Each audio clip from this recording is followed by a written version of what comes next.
All right, what's going on, y'all? Just finished up my morning run. I've got a pretty intense lift coming up here in a few hours. So as hybrid athletes, a lot of us are trying to tackle pretty insane goals or pretty intense training that requires us to train multiple times a day, to train 2 times a day rather than, just 1 time per day, 6-7 times per week.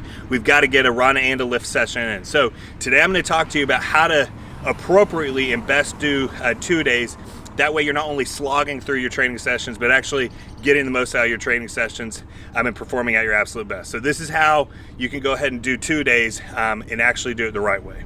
All right, so let's jump into it. So these 5 points will help you not only just get through the training sessions and just accomplish, the run plus the lift each day, but these will actually help you perform both the run and the lift with the best performance possible, because that's what we're wanting as hybrid athletes. We're not just trying to slug through the sessions. We're trying to actually do both modalities that we're training in to the best of our abilities. So the very first point, is such a big point, and this is one that I see so many hybrid athletes screw up on, and that's rest days. A lot of us hybrid athletes, we've got some massive goals. We're highly motivated people. A lot of us are savages who just frankly love training. So it's hard for some of us to take off rest days. But rest days are so extremely important.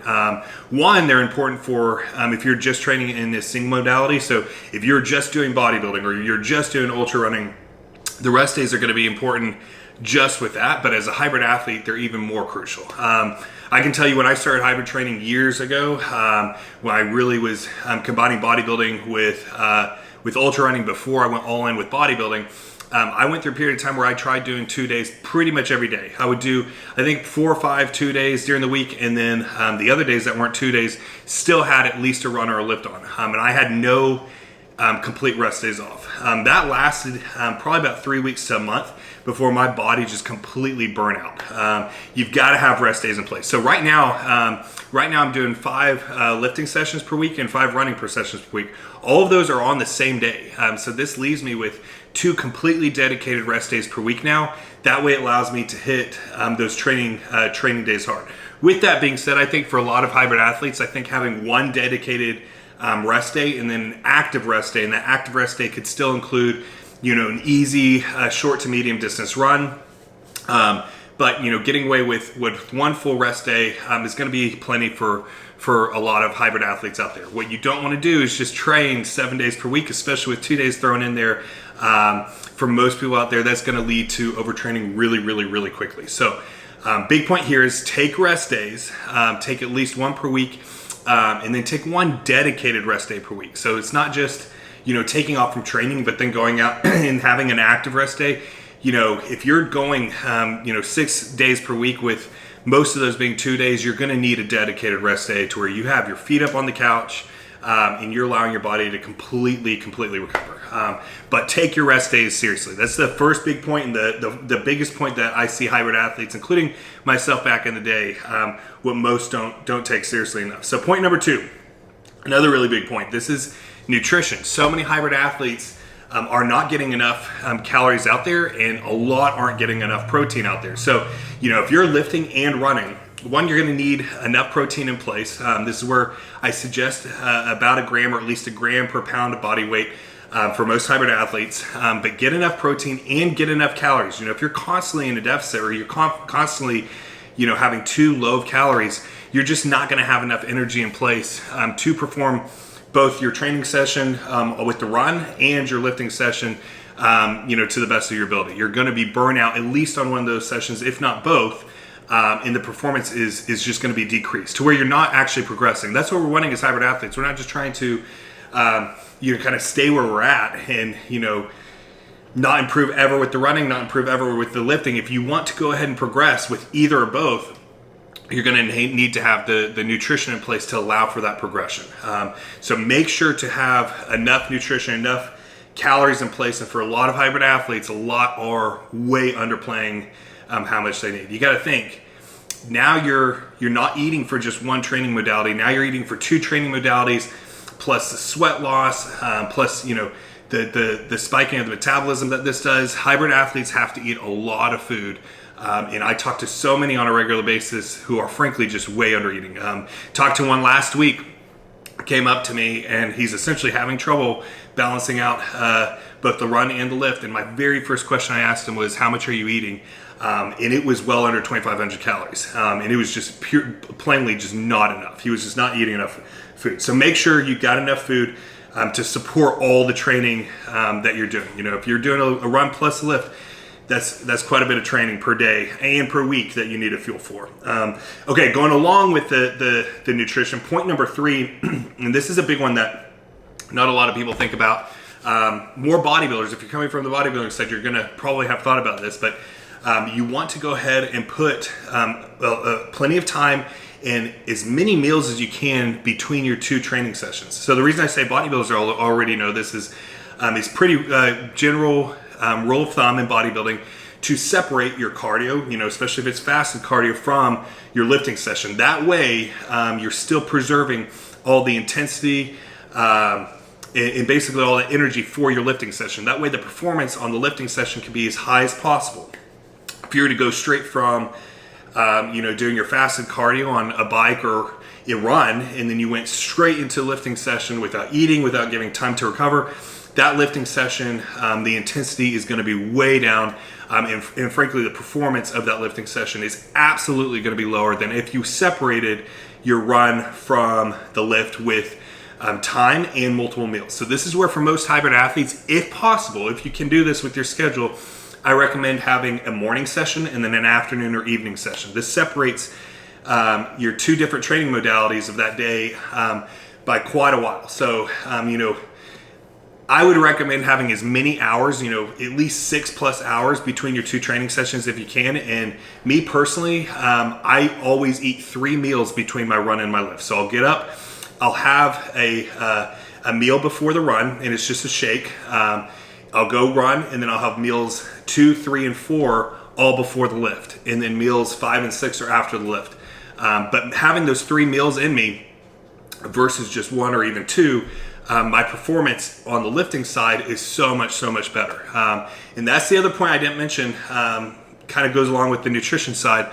But for a lot of you out there who are doing a pretty intense lift with a pretty intense run every day, I don't recommend doing most of your runs fasted. I'd recommend actually having a meal 1, even if it's just a quick shake that's got carbs and protein in it, to go ahead and allow for that energy of that run, and then you'll be continuing to fuel on throughout the day before you get to the lift. But big point here is put time and as many whole foods as you can between the lift and the run, and it'll help the performance of both be so much better. Okay, point number 4. If you guys have been part of this channel for any amount of time, you know what I'm going to say here. You've got to balance the volume and intensity. So this is where a lot of beginning hybrid athletes that just don't have a lot of training experience, or don't frankly have a lot of experience balancing both, don't really understand the balance of volume and intensity and how they kind of work in opposite to each other. So if you're always going out there and you are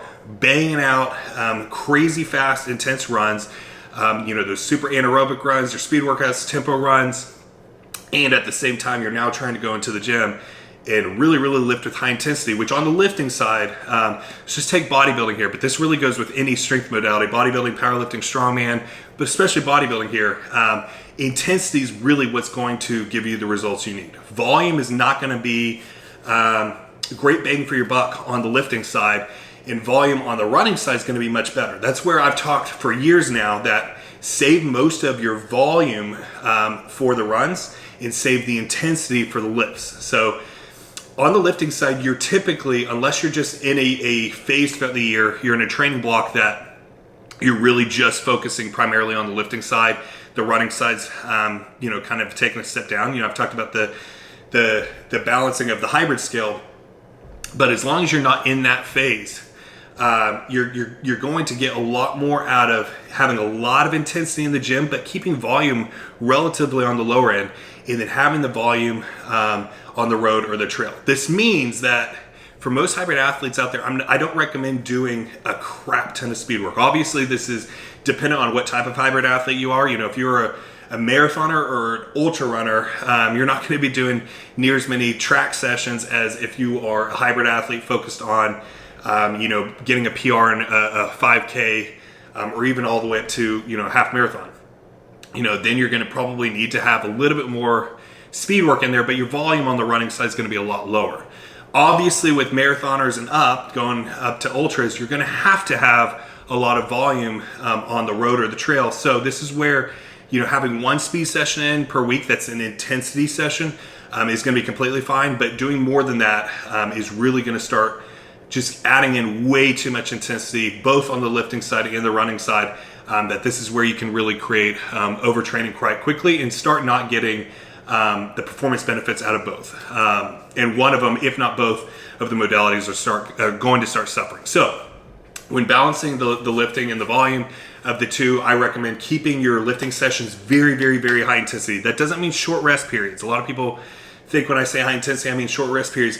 I do not mean short rest periods. Actually, I typically mean a little bit longer rest periods. I mean the intensity of the individual sets is maxed out. You're taking it completely to failure, a lot of times past failure with an intensity extender like a rest pause set or a drop set.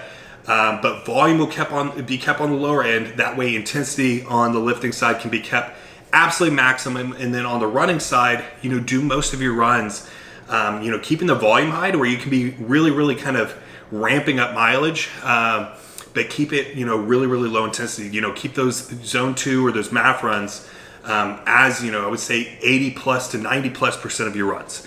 That's going to help you balance out volume intensity so much better than if you're just randomly going out there and doing a speed session one day with a leg day and then a tempo run the next day.